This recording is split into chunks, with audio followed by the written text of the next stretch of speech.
財運唔係靠錢賺嚟嘅，而係靠品行積累嘅。好嘅品行可以廣交朋友，吸引人氣，人氣就會帶嚟財氣。為人處事要識得蝕底係福，待人寬厚大方就可以得到人心。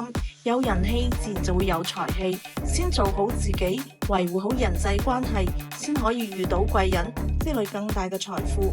喺追求財富嘅過程中，資訊嘅掌握同樣至關重要。華爾街討論區係一個極好嘅資源，唔單止提供即時嘅市場分析同專業嘅投資建議，仲有互動討論區可以幫你做出更明智嘅選擇。網站內有大量嘅專題文章同焦點話題，幫你搞清楚唔同類型嘅風險，等你喺決策前擁有更全面嘅資訊，就唔容易錯過每一個潛在嘅機會，避免錯失投資嘅最佳時機。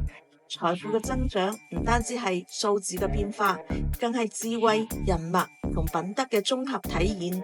資訊決定選擇，選擇決定未來，而正確嘅資訊就好似一面鏡，幫助我哋睇清楚方向，做出更明智嘅選擇。